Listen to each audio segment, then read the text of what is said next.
ಇಂದು Karnataka CET ಎಕ್ಸಾಮ್ನ result announce ಆಗಲಿದೆ. Karnataka CET ಫಲಿತಾಂಶ ಪ್ರಕಟಗೊಳ್ಳಲಿದೆ. ಬೆಳಗ್ಗೆ 11:30ಕ್ಕೆ ಕೆಇಎ ಕಚೇರಿಯಲ್ಲಿ ಉನ್ನತ ಶಿಕ್ಷಣ ಸಚಿವರು ಸುದ್ದಿಗೋಷ್ಠಿಯನ್ನ ನಡೆಸಲಿದ್ದಾರೆ. ಇನ್ನು ಸುದ್ದಿಗೋಷ್ಠಿಯ ಮುಖಾಂತರ ರಿಸಲ್ಟ್ ಅನ್ನ ಅನೌನ್ಸ್ ಮಾಡಲಿದ್ದಾರೆ. ಸಿಇಟಿ ಫಲಿತಾಂಶವನ್ನ ಪ್ರಕಟಿಸಲಿರುವ ಡಾಕ್ಟರ್ ಸುಧಾಕರ್ ಮಧ್ಯಾಹ್ನ 2 ಗಂಟೆ ನಂತರ ಎಲ್ಲರೂ ಇಲಾಖೆಯ ವೆಬ್ಸೈಟ್ನಲ್ಲಿ ತಮ್ಮ ರಿಸಲ್ಟ್ ಅನ್ನ ನೋಡಬಹುದು. ಡಾಕ್ಟರ್ ಎಂಸಿ ಸುಧಾಕರ್ ಸಿಇಟಿ ಫಲಿತಾಂಶವನ್ನ ಅಧಿಕೃತವಾಗಿ ಇವತ್ತು ಪ್ರಕಟ ಮಾಡಲಿದ್ದಾರೆ. ಎಷ್ಟು ಗಂಟೆಗೆ ರಿಸಲ್ಟ್ ಪ್ರಕಟವಾಗುತ್ತೆ, ಆನ್ಲೈನ್ನಲ್ಲಿ ಫಲಿತಾಂಶ ಚೆಕ್ ಮಾಡೋದು ಹೇಗೆ, ಏನು ಎತ್ತ ಅನ್ನೋದ್ರ ಕುರಿತು ಈಗಾಗಲೇ ಅಭ್ಯರ್ಥಿಗಳಲ್ಲಿ ಕುತೂಹಲ ಕೂಡ ಇರುವಂಥದ್ದು.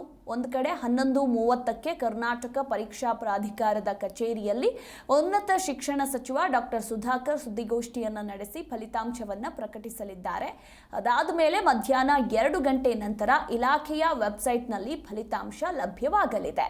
ಕರ್ನಾಟಕ ಪದವಿ ಪೂರ್ವ ಸಾಮಾನ್ಯ ಪ್ರವೇಶ ಪರೀಕ್ಷೆಗೆ ಹಾಜರಾದ ಅಭ್ಯರ್ಥಿಗಳು ಕೆಇಎಯ ಅಧಿಕೃತ ವೆಬ್ಸೈಟ್ kea.kar.nic.in ಅಥವಾ cet.online.karnataka.gov.in ನಲ್ಲಿ ನಿಮ್ಮ ರಿಸಲ್ಟ್ ಅನ್ನ ನೀವು ನೋಡಬಹುದು ಮಧ್ಯಾಹ್ನ 2 ಗಂಟೆಯ ನಂತರ. ಈ ಕುರಿತು ಇನ್ನೂ ಹೆಚ್ಚಿನ ಮಾಹಿತಿ ಕೊಡ್ತಾರೆ ನಮ್ಮ ಪ್ರತಿನಿಧಿ ಭವ್ಯ.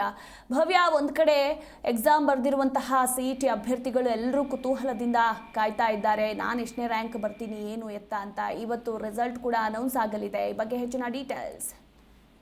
ಇಂದು ಸಿಇಟಿ ಫಲಿತಾಂಶ ಪ್ರಕಟವಾಗುತ್ತೆ. ಅಂದ್ರೆ ಉನ್ನತ ಶಿಕ್ಷಣ ಸಚಿವ ಡಾಕ್ಟರ್ ಎಂಸಿ ಸುಧಾಕರ್ ಅವರು ಕೆಇಎ ಕಚೇರಿಯಲ್ಲಿ 11:30 ಸುಮಾರಿಗೆ ಪ್ರಕಟ ಮಾಡ್ತಾರೆ.